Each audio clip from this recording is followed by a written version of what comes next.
Janelle, a lot of discussion about SWIFT. You cover global finance. Why is this issue so complicated? Can you break it down for us a little bit? Yeah, so for one thing, this is a central messaging system across 11,000 entities across the world. So it doesn't actually have any involvement in the underlying transactions. So there are a few issues here at play.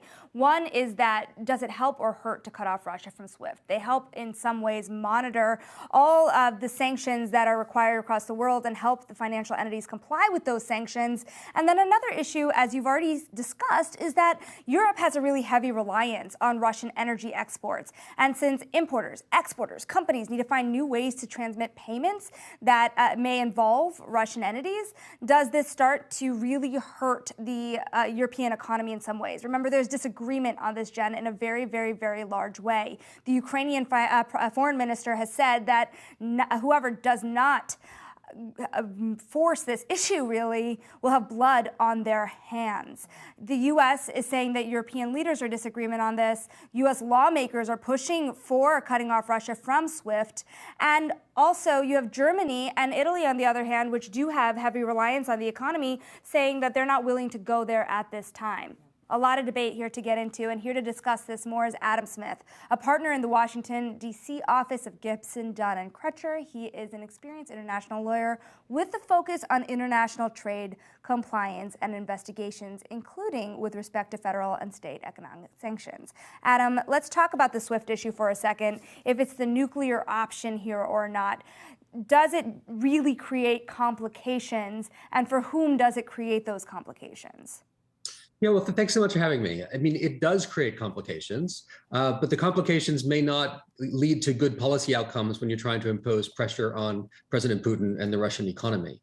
The complications are clear. As you said, every bank around the world essentially uses SWIFT. And therefore, if you remove Russian institutions from SWIFT, you remove their ability to engage easily, not entirely, but easily with their counterparties all around the world. So it certainly encourages complexities, but it doesn't actually stop transactions. And that's the critical piece here, right? If you want to stop the transactions, you need to stop the underlying transactions, the need the Europeans and others have on the Russian economy. That's what would stop the actual economic flows. This stops information flows, not the economic flows.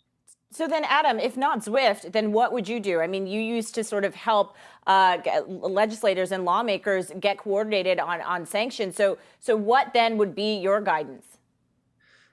Well, I think the sanctions that were put into place yesterday were incredibly meaningful and will have material impacts on Russia, but perhaps not immediately. Right? I think the challenge is going to be that it's going to be some time before we see the actual impact, especially on the export control side, which is brand new sanctions, let alone the financial ones. But again, the fundamental issue here remains the fact that the Russian economy is a huge economy that is still relied upon by many parties around the world.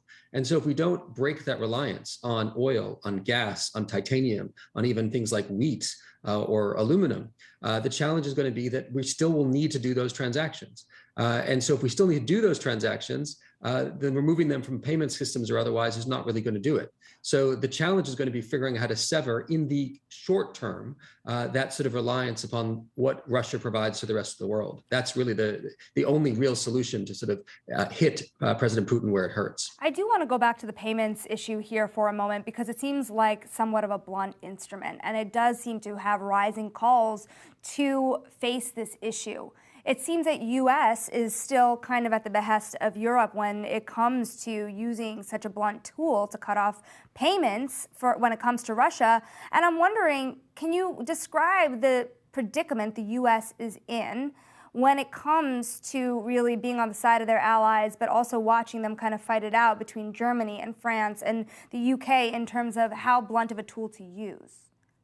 Yeah, no, and it is a blunt tool, or at least it could be a blunt tool, right? So SWIFT could decide to remove Russia as an entire jurisdiction. It could also identify specific entities, banks or otherwise, to remove as well. So it could be somewhat more targeted. But what they're talking about is removing it entirely, Russia, from the SWIFT system. It's only ever done once before, and that was in the context of Iran. That raised quite a lot of ire in Brussels and in London as well.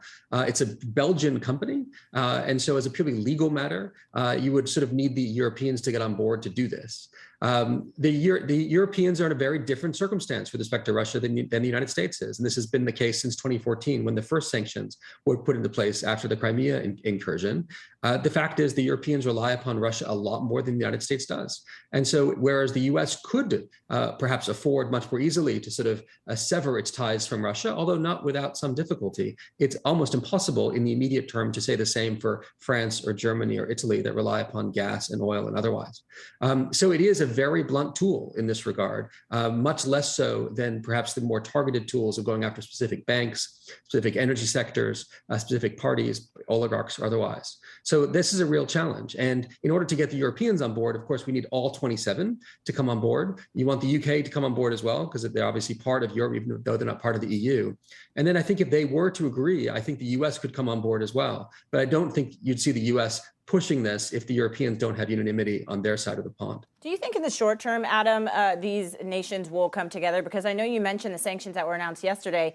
In the long term, we'll see some action. But as we've been discussing, I mean, there's no long term here, right? It's thinking every minute, every day. So how do these leaders come together now to sort of address the crisis that's going on? It's a great question. I mean, I think the fundamental reality, though, is that even if we decided as an international community to remove Russia from SWIFT today or even yesterday, I doubt very strongly that it would impact President Putin's calculus or his move on Kyiv or the rest of Ukraine. As General Leakey said in the prior conversation that you had, there are other options that Russia has, and I'm sure Russia has gamed this out. Since 2014 and the Crimea sanctions, Russia has played this game out, I'm sure, many, many times and tried to figure out what it could do to protect its economy and its payment structures if the United States or others engaged in this sort of activity. Right. Adam, so my gut is they would do just that. Adam, real quick here, I'm really wondering about the question of sanctioning Vladimir Putin himself.